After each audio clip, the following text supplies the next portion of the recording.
ہم وہی کہیں گے جو ہمارا دین ہم کو بتاتا ہے. عمل کرو تو تمہارا بھلا ہے، نہیں کوئی عمل کرے. بسم اللہ الرحمن الرحیم.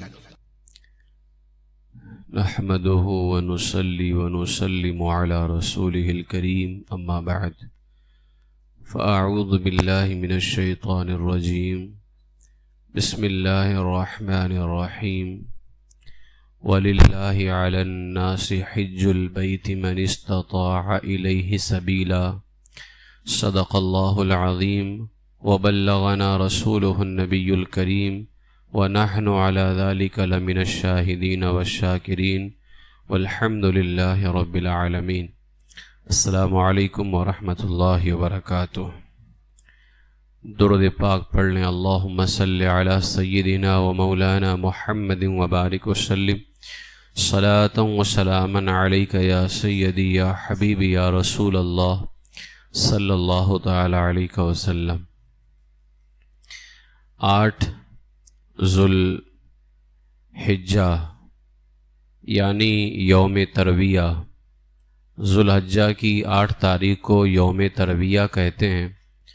یوم ترویہ کو تمام حجاج کرام مینا کو روانہ ہوں گے، پھر وہاں سے 9 ذو الحجہ کو عرفات جائیں گے، پھر دن پورا عرفہ میں گزاریں گے اور دن گزار کر کے رات مزدلفہ میں گزاریں گے. پھر دوبارہ 10 ذو الحجہ کو مینا لوٹیں گے اور 12 ذو الحجہ تک وہیں قیام کریں گے. اس لیے آپ یعنی حاجی حضرات اپنے اس سفر کے لیے اپنی ضرورت کی چیزیں مثلا تسبیح، مصلی، قبلہ نما، چند برتن، پانی کی بوتل، لوٹا، بالٹی، چادر، ایک جوڑا نیا کپڑا عید کے لیے، ایک مزید احرام کا جوڑا وغیرہ ایک چھوٹے بیگ میں اپنے ساتھ لے لیں، اور قربانی اور دیگر اخراجات کے لیے مناسب رقم بھی اپنے ساتھ میں رکھ لیں. اپنا شناخت نامہ، معلم کا اور اپنے خیمے کا پتہ وغیرہ اپنے ساتھ ضرور رکھ لیں، اس لیے کہ 5 دن اب آپ کو اپنے ہوٹل پہ نہیں آنا ہے، بلکہ 5 دن آپ کے جو ہے حج کے جو معاملات ہیں انہی کے اندر گزریں گے. وہ لوگ جو حج تمتع کر رہے ہیں وہ 8 ذو الحجہ کو یا اس سے پہلے حج کا احرام باندھیں، اس لیے کہ حج افراد والا تو احرام ہی میں ہے، حج قران والا بھی حالت احرام میں ہی ہے. احرام سے جو باہر ہیں وہ حج تمتع کرنے والے ہیں، تو وہ لوگ 8 ذو الحجہ کو جس دن مینا روانہ ہونا ہے یا اس سے پہلے ہی جو ہے حج کے احرام کو باندھیں. اب اس دور میں حاجیوں کی اتنی زیادہ کثرت ہوتی ہے، تو حاجیوں کی کثرت کی وجہ سے جو معلم ہوگا نگراں، وہ حاجیوں کو 7 تاریخ کی رات میں ہی مینا کی طرف روانہ کر دے گا، کیونکہ حاجیوں کی زیادہ کثرت کی وجہ سے. تو یہاں پر ایک چیز یہ بھی یاد رکھ لیں، اگر آپ معلم کی بس سے مینا جانا چاہتے ہوں یعنی نگراں کی بس سے آپ جانا چاہتے ہوں، تو 7 تاریخ کو دن میں ہی کسی وقت حج کا احرام باندھ لیں، اس لیے کہ معلم 7 تاریخ کو ہی مکے سے نکالنا شروع کر دیں گے. 8 تاریخ کو آپ کو ظہر سے پہلے جو ہے مینا کے اندر پہنچنا ہوگا. تو آپ اگر معلم کی بس سے جانا چاہتے ہیں تو 7 تاریخ کو ہی دن میں حج کا احرام باندھ لیں. یہ احرام صرف تمتع کرنے والوں کو باندھنا ہے، باقی حج افراد یا حج قران کا والوں کا احرام ان کا بندھا ہوا ہے اور وہ بدستور اپنے احرام میں رہیں گے. حج کے احرام باندھنے کا وہی طریقہ ہے جو پہلے بتایا گیا ہے، یعنی جب حج کا احرام باندھنا ہو تو سب سے پہلے غسل وغیرہ سے فارغ ہو لیں. حرم کے اندر اب آپ کو احرام باندھنا ہے تو غسل سے فارغ ہو جائیں، اس کے بعد میں احرام کی چادریں زیب تن کر لیں. غسل کرنے کے بعد میں مرد حضرات اپنے بدن پر اور احرام کی چادر پر خوشبو لگائیں، کیونکہ یہ خوشبو لگانا سنت ہے. اب یہ آج میں آپ کو بتاؤں گا احرام پہن کر کے جو ہے غسل کرنے کے بعد میں آپ اپنے بدن پر خوشبو مل لیں، ہلکی خوشبو، اور اس کے بعد میں یہ جو احرام کی چادر ہوتی ہے، احرام کی چادر پر اس کو اچھے سے نا جو ہے نا خوشبو وغیرہ مل لیں احرام کی چادر پر، ایسی خوشبو رہے جس کا جرم باقی نہ رہے، یعنی جس کا داغ دبھا کچھ نہ بیٹھے، ایسی خوشبو آپ لگائیں۔ اس کے بعد میں جو ہے آپ اس طرح احرام وغیرہ باندھیں، اس لیے کہ احرام باندھنے کے اندر اگر معاملات ہوں گے، کیونکہ اب 5 دن آپ کو جو ہے 8 9 10 کو اگر آپ قربانی وغیرہ کریں گے تو اب 10 کو یہ آپ کا احرام کھلے گا، اس سے پہلے آپ کا احرام نہیں کھلے گا۔ پورا 3 دن یعنی 8 9 10 یہ آپ کو حالت احرام کے اندر ہی گزارنی ہے۔ تو سب سے پہلے یہ دیکھ لیں کہ آپ کے جو احرام کے کپڑے ہیں وہ برابر ہیں کہ نہیں۔ بہت مرتبہ کیا ہوتا ہے، احرام کے کپڑے جو ہیں چھوٹے ہوتے ہیں اور پھر وہ اوپر لپیٹنے کے چکر میں کسی کا تو یہ بھی دیکھا جاتا ہے کہ گھٹنا بھی نیچے کا کھل جاتا ہے۔ تو سب سے پہلے احرام کے کپڑے کو دیکھ لیں، اس کے دیکھنے کا بہتر طریقہ خوب اچھا جو ہے لمبا بھی رہے چوڑا بھی رہے، آپ رکھ کر کے اس کو دیکھ لیجئے ناف کے اوپر تک، اور نیچے کا کپڑا جو ہے نیچے پاؤں تک جاتا ہو۔ تو اس کے بعد میں آپ کیا کریں، جب غسل وغیرہ سے فارغ ہو گئے پھر جو ہے آپ اس میں کیا نام خوشبو وغیرہ لگا دیے ہیں، تو اب آپ جو ہے دونوں اس کو اس طرح سے اوپر ابھی فولڈ نہیں کرنا ہے، کچھ بھی اوپر بغیر فولڈ کیے بالکل سیدھا سیدھا رکھنا ہے، ٹھیک ہے۔ ابھی میں تو یوں ہی بتا رہا ہوں تو میں سلا ہوا کپڑا پہنا ہوں، لیکن اس وقت کوئی بھی چیز سلا ہوا بدن پر نہیں ہونا چاہیے۔ اندر کے سارے کپڑے، اوپر بنڈی وغیرہ، نیچے کے جتنے بھی کپڑے سلے ہوئے ہوتے ہیں وہ سب اتار دینا ہے، کوئی بھی سلا ہوا کپڑا نہیں رہے گا، یہ اوپر فولڈ نہیں رہے گا، بغیر فولڈ کا ہوا کپڑا رہے گا۔ اس کے بعد میں بائیں طرف یعنی بائیں طرف کا جو ہاتھ ہوتا ہے ادھر یہ دونوں کونے جو ہیں، ان دونوں کونوں کو آپ ملا لیں اس طرح سے یہ دونوں کونے مل گئے۔ اب جب یہ دونوں کونے مل گئے تو یہ جو بائیں طرف کا حصہ ہوتا ہے یہاں پہ سائیڈ کا بغل کا، یہاں پہ آپ یہ دبا لیں اس کو اس طرح سے یہ۔ اس کے بعد میں پھر یہ ادھر آئے گا، یہ ادھر تھوڑا سا لے کر کے آئیں داہنی طرف، اس کے بعد پھر اس کو بائیں طرف لے کر کے اس طرح سے۔ اب اس کے بعد میں آپ اس کو لپیٹ دیجئے۔ ابھی دیکھیں جو بیلٹ وغیرہ لگایا جاتا ہے یہ بیلٹ روکنے کے لیے، لیکن میں نے جس طرح سے باندھا ہے یہ آپ کا بغیر بیلٹ کے رکا رہے گا، یہ بہت مضبوطی کے ساتھ۔ اگر آپ اس کو ٹائٹ باندھیں یہ تو نیچے کی طرف، لیکن یہ کھولے گا نہیں ہے۔ اس میں کیا ہوتا ہے، اس طرح باندھنے سے کبھی کبھار جو ہے نا جب ہم چلتے ہیں تو یہ حصہ کھلتا رہتا ہے، ٹھیک ہے، یہ حصہ، تو اس میں آپ کا سطر نہیں دکھے گا بلکہ مکمل اس کے اندر پردہ ہوگا، اور چلنے میں بھی آسانی رہے گی، ہمارا قدم اچھے سے بڑھ سکتا ہے لمبا۔ بہت سارے جن کو تولیہ پہننے کی عادت رہتی نہانے کے بعد میں، تو وہ کیا کرتے ہیں، وہ جیسے تولیہ پہنتے ہیں نہانے کے بعد ایسے لپیٹ ڈالتے ہیں پورا۔ اب اس میں چلنے میں بھی دشواری ہے اس کو، اور جو ہے کافی معاملات رہیں گے، تو بہتر یہی ہے جو طریقہ آپ کو بتایا گیا ہے کہ آپ جو ہے اس طرح سے اس کو کیجئے، اور اپنے اس کے بعد میں اس کے اوپر ہی جو ہے وہ رہے آپ کا جو آپ کو باندھنا۔ اب دیکھیں پریکٹس ہو جائے گی تو بالکل آسان رہے گا، آپ اس کو بہت آسانی سے باندھ سکتے ہیں، ٹھیک ہے۔ اب یہ اچھے سے بند گیا ہے، کم سے کم اتنا اوپر رکھیں کہ نیچے ٹخنا جو ہے وہ کھلا رہے۔ اب اوپر کی جو چادر ہے یہ چادر یہ دوسری چادر رہتی ہے، اب اس کو آپ جو ہے نا اوپر کے حصے میں ڈالنا ہے۔ اوپر کے حصے میں ڈالنے کے لیے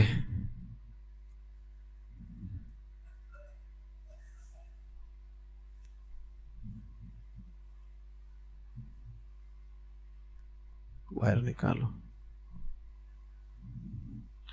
اب آپ جو ہے یہ اس کو، اب بہت سارے جو ہے نا اس کو یہاں پہ آپ اس کو ادھر بھی کر سکتے ہیں تاکہ یہ بیٹھ جاؤ، چھوڑ دو اس کو، آپ اس کو ادھر بھی یہ ادھر کپڑا ڈال دیجئے تو یہ حصہ یہاں پہ رک جائے گا۔ اب یہ جو ہوا، احرام باندھنا بہت آسان ہے لیکن اس کو بہت سارے بہت مشکل سمجھتے ہیں۔ تو اب آپ کا یہ جو سرا باقی رہ گیا آپ اس کو اٹھا کر کے بائیں کندھے پہ ڈال دیجئے، لیکن یہ یاد رکھیے کہ یہ اتنا بڑا رہے، یہ حصہ ادھر والا اتنا بڑا رہے کہ ایک بار یہ ہو گیا پھر ہم دوبارہ اس کو ادھر پہ کر سکیں، دوبارہ اس کو ہم ادھر۔ اس میں کیا رہے گا کہ جیسے آپ نے جو ہے نا صرف اتنا بڑا لیا کہ آپ نے ادھر ڈالا ایسا، تو جب آپ رکوع وغیرہ میں جائیں گے تو یہ گرتا رہتا ہے، یہ اب اس کو بار بار نماز میں تو عمل کثیر ہوگا، تو پھر تو اصل میں احرام میں بھی عمل کثیر دیکھا جائے گا، ایسا نہیں کہ احرام میں عمل کثیر نہیں دیکھا جائے گا۔ تو اس وجہ پر آپ اس کو ادھر ڈالیں، یعنی یہ احرام کا کپڑا ادھر جائے اور پھر یہ گھما کر کے کم سے کم ادھر آ سکے. اینی ٹائم آپ ادھر نہ ڈال کر کے رکھیں تو کم سے کم نماز کے وقت میں یہ کپڑا ادھر پہ آ جائے. ٹھیک ہے، تو اب اس طرح سے دیکھیں ابھی کتنا بہتر ہو گیا. اس میں آپ کو کوئی ٹینشن نہیں رہے گا. ٹھیک ہے، اس طرح سے مرد حضرات کو احرام باندھنا ہے. تو یہ اب اس کے اوپر بہت سارے جو بیلٹ لگاتے ہیں، پھر اس میں جیب وغیرہ بھی رہتا ہے، تو وہ آپ کے سہولت کے لیے ہے، اور بہت سارے کاغذات وغیرہ آپ جو ہے اس کے اندر رکھ سکتے ہیں. اور بیلٹ وغیرہ بھی وہی لیں حج کے ایام میں، کیونکہ عمرے میں تو مختصر ہم کو سامان رکھنا رہتا ہے. ایک عمرہ کرنے میں 2.5 گھنٹہ لگتا ہے وہاں سے ہم کو، تو 2.5 گھنٹے کا مسئلہ نہیں رہتا ہے. لیکن حج کے دنوں میں کیا ہے، ہمارا 3 دن پورا اس میں جائے گا، 8, 9, 10. تو ہمیں ایسا بیلٹ لیں جس میں الگ سے جیب بنا رہتا ہے نا، 2 جیب رہتے ہیں، کسی میں 1 جیب رہتا ہے. تو وہ بیلٹ لیں تاکہ اس میں آپ کے کچھ ضروری کاغذات وغیرہ اچھے سے اس میں آ جائیں. تو یہ جو ہے حج کا ہمیں احرام اس طرح سے باندھنا ہے. اللہ تبارک و تعالی ہمیں وہ دن دکھائے کہ صحیح میں ہم اس طرح سے وہاں جا کر کے احرام باندھیں. اس طرح سے ہمیں اس کا جو ہے احرام باندھنا ہے. اور عورتیں جو ہیں وہ اپنے روزانہ کے کپڑوں میں رہیں گی، جو ان کے روز کے کپڑے ہوتے ہیں انہی حالت میں عورتیں رہیں گی. ٹھیک ہے، اب جب مرد حضرات احرام باندھ لیں، اپنے ہوٹل پر ہی احرام باندھنا ہے. اب یہ حج کا احرام ہوا. ٹھیک ہے، آپ نے کپڑا پہنا ہے لیکن ابھی حالت احرام کے اندر آپ گئے نہیں، کیونکہ اب آپ حرم میں آئیں. اگر موقع ہے، حرم میں جگہ ہے، میسر ہو، آسانی کے ساتھ حرم میں آئیں، وہاں 2 رکعت نفل نماز پڑھیں. احرام کی نیت سے 2 رکعت نفل نماز، اگر مکروہ وقت نہ ہو تو پہلی رکعت میں قل یا الکافرون اور دوسری رکعت میں قل هو اللہ احد پڑھیں. اور اس کے بعد میں جو ہے جب اچھا نماز پڑھیں گے تو سر اپنا جو ہے ڈھاک کر کے ہی رکھیں گے، کپڑے سے ڈھاک کر کے رکھیں گے. ٹھیک ہے، احرام کی جو چادر ہوگی اس سے نماز کے وقت میں اپنا سر ڈھاک کر کے رکھیں گے. نماز جیسے سلام پھیریں گے تیسے پھر اپنا سر کھول کر کے چادر کندھے پر لے کر کے آ جائیں گے. لیکن نماز احرام کی نیت سے جو نماز پڑھیں گے اس میں سر ڈھاک کر کے رکھنا ہے. سلام پھیرتے ہی چادر اپنے سر سے اتار دیں. اچھا، مکروہ وقت اگر ہو تو نفل نماز ادا نہیں کرنی، کیونکہ یہ نفل نماز ہے، اور مکروہ وقت کے گزرنے کے بعد آپ ادا کیجئے یا مکروہ وقت سے پہلے ادا کیجئے. اس کے بعد سلام پھیرنے کے بعد حج کی نیت کریں. حج کی نیت کیسے کریں؟ تمامی حضرات اس کو پڑھ لیں. اللہم انی ارید الحج فیسرہ لی وتقبلہ منی نویت الحج واحرمت بہ مخلصا للہ تعالی. اس کا مطلب ہے، اے اللہ میں حج کا ارادہ کرتا ہوں، تو اسے میرے لیے آسان کر اور اسے میری طرف سے قبول فرما. میں نے حج کی نیت کی، خالص اللہ کے لیے میں نے حج کا احرام باندھا. یہ اس کا مطلب ہے. اور یہ نماز عورتیں اپنے ہوٹل پہ ہی ادا کریں گی، اس لیے کہ حضور نے کیا فرمایا کہ حرم میں نماز ادا کرنا ہماری عورتوں کے لیے زیادہ ثواب ہے گھر میں نماز ادا کرنا. تو یہ اور نماز جو نفل نماز ہے مرد حرم میں ادا کریں گے، عورتیں کہاں ادا کریں گی؟ اپنے ہوٹل پر ہی ادا کریں گے. حیض وغیرہ کی حالت میں اگر عورتیں ہوں تو یہ نماز نہیں پڑھیں گی. ٹھیک ہے، وہ باقی معاملات حج کے کر سکتی ہیں لیکن نماز نہیں پڑھیں گی اور طواف نہیں کریں گی، اس لیے کہ طواف بھی مسجد میں ہوتا ہے اور نماز تو ناپاکی کی حالت میں ہوگی نہیں. باقی معاملات عورتیں کر سکتی ہیں. ٹھیک، وہ ایک الگ مسئلہ ہے وہ. ٹھیک، تو عورتیں یہ نماز اپنی قیام گاہ پر ہی پڑھیں گی. ان کو صرف نیت کرنا ہے. نیت کرنے کے بعد حج کی نیت سے لبیک کہیں. یعنی اب جب ہم نے نیت کر لی تو اب ہم کو کیا کہنا ہے؟ تلبیہ کہنا ہے. سب لوگ تلبیہ کہہ لیں، لبیک اللہم لبیک لبیک لا شریک لک لبیک ان الحمد والنعمت لک والملک لا شریک لک لبیک اللہم لبیک لبیک لا شریک لک لبیک ان الحمد والنعمت لک والملک لا شریک لک لبیک اللہم لبیک لبیک لا شریک لک لبیک ان الحمد والنعمت لک والملک لا شریک لک. اس میں یہ بھی یاد رکھ لیں، جہاں جہاں نشان بنے رہتے وہیں رکنا ہوتا ہے. بہت سارے لبیک بھی پڑھنے میں غلطی کرتے ہیں، جہاں دل کرتا ہے وہاں روکتے ہیں، ہے نا. تو جس طرح سے پڑھا ہے لبیک اللہم لبیک لبیک لا شریک لک لبیک ان الحمد والنعمت لک والملک لا شریک لک، اتنا ہم کو پڑھنا ہے، وہیں پہ رکنا ہے۔ اس کا مطلب ہوتا ہے اے اللہ میں تیرے پاس حاضر ہوا، اے اللہ میں تیرے پاس حاضر ہوا، تیرے حضور حاضر ہوا، تیرا کوئی شریک نہیں، میں تیرے حضور حاضر ہوا، بے شک تعریف اور نعمت اور ملک و ملک یعنی ساری چیزوں کا مالک تو ہی ہے، سب کچھ تیرے ہی لیے ہیں اور تیرا کوئی شریک نہیں۔ یہ آپ تلبیہ پڑھ لیں۔ بہتر یہ ہے کہ زبان سے آپ 3 مرتبہ لبیک بالحج بھی کہہ لیں، میں حج کے لیے حاضر ہوا یا میں حج کا ارادہ کرتا ہوں، لبیک بالحج۔ لبیک کہنے کے بعد میں درود شریف پڑھیں اور دعا کریں، جیسے اور حالت میں آپ جو ہے نیت وغیرہ کے بعد دعا کرتے ہیں۔ اب آپ کا احرام ہو گیا اور آپ کس حالت میں چلے گئے؟ حالت احرام کے اندر۔ اب آپ کے اوپر تمام پابندیاں عائد ہو گئی ہیں، جس طرح پہلے بتایا گیا تھا، پوری پابندیاں آپ کے اوپر جو ہے احرام کی عائد ہو گئی ہیں۔ اب یہاں پر مشورہ یہ ہے کہ احرام باندھنے کے بعد ایک نفل طواف کریں، اور اس نفل طواف میں آپ اضطباء یعنی کندھا کھولیں جیسے طواف میں کھولتے ہیں، رمل کریں یعنی پہلے 3 چکروں میں شانے ہلاتے ہوئے جیسے بہادر آدمی چلتا ہے اس طرح سے چلیں، اور اس کے بعد میں سعی کریں، اس لیے کہ طواف زیارت کے وقت میں تاکہ آپ کو اس کی ضرورت نہ پڑے۔ جو طواف زیارت آپ کریں گے نا 10 ذو الحجہ کو، 10 کو نہیں کر سکا تو 11 کو، 11 کو نہیں کر سکا تو 12 کو، غروب آفتاب سے پہلے اس کو کرنا پڑتا ہے، ٹھیک ہے؟ تو طواف زیارت کے بعد میں حاجی سعی کرتے ہیں، لیکن اگر اس سعی کو ابھی کرنا چاہتا ہے تو حج قارن وغیرہ تو پہلے کر چکے ہیں طواف قدوم کے بعد میں، حج قارن اور حج افراد کرنے والے، لیکن جو ہے اب یہ طواف نفل کرے یعنی ایک نفلی طواف، اور اس طواف کے اندر یہ اضطباء کرے، رمل کرے، اور اس کے بعد میں سعی کرے، تاکہ جب یہ طواف زیارت کرے گا تو اس کو اس وقت طواف زیارت کے اندر رمل نہیں کرنا پڑے گا۔ طواف زیارت میں اضطباء نہیں ہوتا ہے، اس لیے کہ طواف زیارت سلے ہوئے کپڑوں میں کرتے ہیں، اس لیے کہ طواف زیارت لوگ کب کرتے ہیں؟ جب قربانی وغیرہ ہو جائے اس کے بعد میں حلق کراتے ہیں، سر منڈاتے ہیں، سب ختم، اس کے بعد نئے کپڑے سلے ہوئے پہن کر کے تب اب جاتے ہیں طواف زیارت کرتے ہیں، تو کندھا تو سلے ہوئے کپڑے میں کھول نہیں سکتے، ہاں رمل کر سکتے ہیں سلے ہوئے کپڑے کے اندر، لیکن اگر آپ نے ابھی جو ہے یعنی آپ نے جب حج کا احرام باندھا اور نفلی طواف کر کے آپ نے رمل اور اضطباء کر لیا اور سعی کر لی، اب آپ کو طواف زیارت کے اندر کیا کرنا رہے گا؟ رمل نہیں کرنا رہے گا، اور اس کے بعد سعی نہیں کرنی، کیونکہ میں نے کل بتایا تھا جس طواف کے بعد میں سعی کرنی ہو اسی طواف کے اندر اضطباء اور رمل سنت ہے، باقی طواف کے اندر سنت بھی نہیں ہے۔ تو آپ طواف زیارت کے بعد والی سعی ابھی کر لو، تاکہ اس وقت، کیونکہ حاجیوں کی کثرت کی وجہ سے حج کے پھر طواف زیارت کے ارکان برابر ادا نہیں ہو پاتے ہیں، تو آپ رمل ابھی کر لیجئے اور جو ہے سعی کر لو، تاکہ جب آپ طواف زیارت کرو گے تو اس میں رمل کی ضرورت بھی نہیں، اور پھر طواف زیارت کے بعد میں سعی کی بھی ضرورت نہیں پڑے گی، ٹھیک ہے؟ تو اس طرح سے آپ جو ہے آپ اسی وقت میں ہمارا مشورہ یہی ہے کہ آپ ابھی طواف جو ہے ایک نفلی طواف کرو رمل اور اضطباء کر کے، اور اس کے بعد میں سعی کرو۔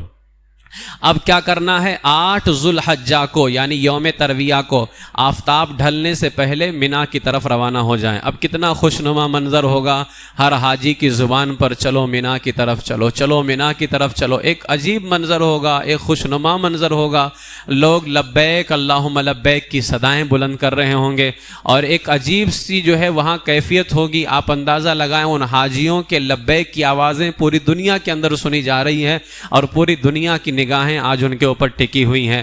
تو اب جو ہے 8 ذو الحجہ کو آفتاب ڈھلنے سے پہلے یعنی زوال آفتاب سے پہلے مینا کی طرف روانہ ہو جائیں، ظہر کی نماز مینا میں ادا کریں۔ اگر کوئی بندہ آفتاب ڈھلنے کے بعد بھی روانہ ہو رہا ہے تو وہ ظہر کی نماز مینا میں ہی ادا کرے، میدان مینا کے اندر، اور جو ہے پھر ہو سکے تو مکے سے مینا اور عرفات اور مزدلفہ، اور پھر مکہ مینا اور مکے سے واپسی، کیونکہ پہلے مینا جاتے ہیں، مینا سے عرفہ جاتے ہیں، عرفہ سے مزدلفہ جاتے ہیں، پھر دوبارہ مزدلفہ سے مینا جاتے ہیں، پھر مینا سے قربانی وغیرہ کر کے پھر طواف زیارت کے لیے مکہ شریف آتے ہیں۔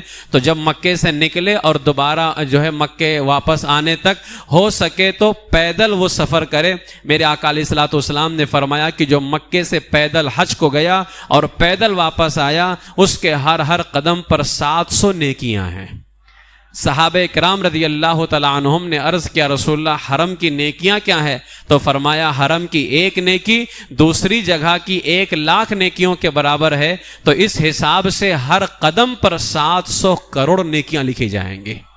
اعلیٰ حضرت علیہ الرحمہ نے جب اس کو اندازہ لگایا کہ 700 نیکیاں ہر قدم پر، اب اتنا قدم چلنا ہو، تو اعلیٰ حضرت نے فرمایا یہ تخمیناً اندازے کے حساب سے 78 خرب 40 ارب نیکیاں بن رہی ہیں۔ یہ 78 خرب 40 ارب نیکیاں بن جا رہی ہیں، اور یہ تجربہ بھی ہے جو حاجی ہیں، مشکل کام نہیں ہے، بلکہ بسا اوقات کبھی کبھار تو پیدل چلنے والے بس والے سے پہلے پہنچ جاتے ہیں۔ اصل میں حج کے وقت میں ایک ایسا ماحول ہوتا ہے، راستے بنے ہوتے ہیں، پوری حج کی تیاری رہتی ہے، اور لوگ بہت آسانی رہتا ہے، اگر وہ نیت کریں اور ارادہ رکھیں تو اللہ تعالیٰ آسانی بھی پیدا فرمائے گا۔ تو کوشش یہ کریں کہ حج جو ہے پیدل کرنے کی کوشش کریں۔ ہاں اگر ساتھ میں کوئی ضعیف حضرات ہیں یا خاتون ہیں تو یہ ذرا مشکل ہوتا ہے، پھر تھوڑا مشکل ہو جاتا ہے۔ اسی لیے کہتے ہیں حج کا مزہ جوانی میں ہے۔ اللہ سے دعا کریں کہ اللہ تعالیٰ حج ہمیں جوانی میں ہی عطا فرما دے، بہت لطف ہے۔ اب بتائیں جوانی میں یہ ساری نیکیاں ہم کما سکتے ہیں، 78 خرب 40 ارب کوئی معمولی نیکی ہوتی ہے؟ قیامت کے دن ایک ایک نیکی کو ہم ترسیں گے، اور ایک حج کے اندر ہم صرف پیدل سفر کریں تو 78 خرب 40 نیکیاں جمع ہو جائیں۔ تو پیدل چلنے والے حجاج کرام 8 تاریخ کو اطمینان کے ساتھ اگر پیدل جانا چاہیں تو اطمینان سے مینا روانہ ہو سکتے ہیں۔ راستے بھر لبیک، دعا، درود اور ثنا کی کثرت کریں۔ اب جب آپ مینا کی طرف جا رہے ہیں، مینا جیسے ہی نظر آئے، مینا کے خیمے نظر آئے، مینا کی وادی نظر آئے، دعا پڑھیے اللہم ہذہ مینا فمنن علی بما مننت بہ علی اولیائک۔ آپ سب لوگ پڑھ لیں اللہم ہذہ مینا فمنن علی بما مننت بہ علی اولیائک۔ اس کا مطلب ہے اے اللہ یہ مینا ہے، تو مجھ پر ویسے ہی کرم فرما جیسے تو نے اپنے اولیاء کرام پہ کرم فرمایا ہے۔ یہ مینا ہے۔ اب مینا میں آپ جائیں گے، آپ کو 8 تاریخ کی ظہر، عصر، مغرب، عشاء اور 9ویں کی فجر تک 5 نمازیں ادا کرنی ہیں۔ 8 تاریخ کی ظہر، عصر، مغرب، عشاء، یہ 4 نمازیں، اور پھر اس کے بعد میں 9ویں یعنی جو یوم عرفہ ہے، 9ویں کی فجر تک 5 نمازیں آپ کو ادا کرنی ہیں۔ یہ ہمارے آقا صلی اللہ تعالیٰ علیہ وسلم کی سنت ہے۔ آج کل جو وہاں کے جو معلم ہوتے ہیں نا، جو نگراں ہوتے ہیں، یہ طریقہ ان لوگوں نے نکالا ہے کہ یہ مینا میں ٹھہرتے نہیں، مینا جاتے ہیں پھر فوراً وہاں سے اپنی آسانی کے لیے سیدھے عرفات چلے جاتے ہیں۔ یاد رکھ لیں مینا شریف میں ہمیں 9ویں کی رات گزارنی سنت موقدہ ہے۔ مینا جو عرفہ کی رات ہے، عرفہ کا دن تو ہم عرفہ کے میدان میں گزاریں گے، لیکن عرفہ کی رات مینا کے میدان میں گزارنی ہے۔ تو عرفہ کی جو 9ویں رات ہے یہ مینا میں گزارنی سنت موقدہ ہے، لیکن ان معلموں کی وجہ سے لاکھوں حاجیوں کی سنت موقدہ فوت ہو جاتی ہے، لاکھوں حاجیوں کی سنت موقدہ فوت ہو جاتی ہے۔ بہار شریعت کے اندر ہے اگر رات کو مینا میں رہا مگر صبح صادق ہونے سے پہلے یا نماز فجر سے پہلے یا آفتاب یعنی سورج کے نکلنے سے پہلے عرفات کو چلا گیا تو اس نے برا کیا، اس نے برا کیا۔ لہٰذا اس لیے ہمیں مینا کے اندر ظہر، عصر، مغرب، عشاء اور پھر 9ویں کی فجر پڑھنا ہے۔ اور جو معلم اس طرح کی حرکتیں کریں آپ ان کی بات ہرگز نہ سنیں اور ان کو سمجھانے کی کوشش کریں۔ اگر زیادہ لوگ مل کر کے اس طرح سے ان کو منائیں گے تو انشاءاللہ تعالیٰ مان بھی جائیں گے اور کسی کا جو ہے یہ سنت موقدہ نہیں چھوٹے گا۔ نماز فجر ادا کریں، جب سورج نکل جائے، سورج کے نکلنے کے بعد اب وہاں سے روانہ ہونا انشاءاللہ تعالیٰ ہم وہ کل بتائیں گے۔ مینا کے اندر جو رات گزرے گی پوری رات عبادت کے اندر گزارے بہت سارے، کیونکہ اب ہم ظہر میں چلے جاتے ہیں، اب آج ظہر سے لے کر کے کل فجر کے بعد تک رہنا ہے، تو وہاں پہنچتے ہیں تو کچھ دیر عبادت کرتے ہیں، اس کے بعد میں بہت سارے تو گپ شپ مارتے ہیں۔ بتائیے کیا جو ہے اللہ تعالیٰ نے اس کو کرم فرمایا اور کتنا فضل عطا فرمایا، لیکن اس کے باوجود بھی لوگ وہاں پر جو ہے بیٹھ کر کے باتیں کرتے ہیں، گپ شپ کرتے ہیں۔ تو مینا کے اندر جو عرفہ کی رات ہے اس کو عبادت کے اندر گزاریں، اور جو ہے ہو سکے سکے تو کم سے کم عشاء اور فجر کی نمازیں با جماعت پڑھ کر کے سوئیں تاکہ پوری رات عبادت کا ثواب ملے۔ اب وہاں پر کیا ہوگا کہ شب بیداری کا بھی ثواب مل جائے گا اگر دونوں نمازیں ہم با جماعت پڑھیں گے، عشاء اور فجر کی نماز۔ اب مینا میں اگر پوری رات کوئی نہیں بھی جاگا عرفہ کی رات تو کم سے کم عشاء اور فجر جماعت پڑھنے کی بنیاد پر پوری رات کا اس کو ثواب ملے گا۔ اور باوضو ہو کر کے سوئیں، کیونکہ حدیث پاک میں ہے جو باوضو سوتا ہے اس کی روح عرش تک بلند ہوتی ہے، تو باوضو ہو کر کے سوئیں۔ ہاں اتنا بھی نہ سوئیں کہ فجر کی نماز ہی قضا ہو جائے، لیکن مینا کے اندر جو عشاء اور فجر جماعت سے ادا کرنی ہے وہ سنی سے العقیدہ امام کے پیچھے نماز ادا کرنی ہے۔ مینا میں جو مسجد ہے وہاں کا امام نجدی ہے، خبیث ہے، بدعقیدہ ہے، اس کے پیچھے نماز بالکل بھی نہیں پڑھنی ہے۔ اگر آپ کے خیمے میں، آپ کے قافلے میں کوئی عالم دین یا کوئی حافظ قرآن سنی موجود ہیں تو آپ ان کی اقتداء میں یعنی آپ ان کو امام بنا دیجئے، اور اس امام کے پیچھے آپ عشاء جتنی بھی نمازیں ہیں آپ وہ ادا کریں۔ آپ یہ بالکل تصور نہیں کیجئے گا کہ میں مینا میں جو مسجد ہے اس امام کے پیچھے پڑھوں گا تبھی آپ کی جماعت سے نماز ہوگی، ہرگز ہرگز نہیں۔ بلکہ اگر جان بوجھ کر کے گمراہ کے پیچھے نماز پڑھیں گے تو آپ کی نماز ہوگی نہیں، اور اگر معاذ اللہ صدبار معاذ اللہ اس کو صحیح جانتے ہوئے نماز پڑھیں گے تب تو آپ پہ بھی گمراہی کا فتویٰ لگے گا، شریعت میں آپ پہ گمراہ ہوں گے۔ آپ تو کچھ اور سوچ رہے ہیں، تو یاد رکھ لو میرے عزیزو، آپ جو سوچیں سمجھیں اچھا وہ نہیں ہے، اچھا وہ ہے جس کو مصطفیٰ کریم نے اچھا فرمایا ہے، جو شریعت کے نزدیک اچھا ہے۔ لہٰذا آپ سنی سے العقیدہ عالم دین کے پیچھے نماز ادا کریں گے۔ مینا کے اندر ایک دعا پڑھنی ہے، میں آخر میں آپ کو وہ صرف دعا پڑھا دیتا ہوں۔ مینا کی رات میں آپ لوگ یہ دعا پڑھنے کی کوشش کریں۔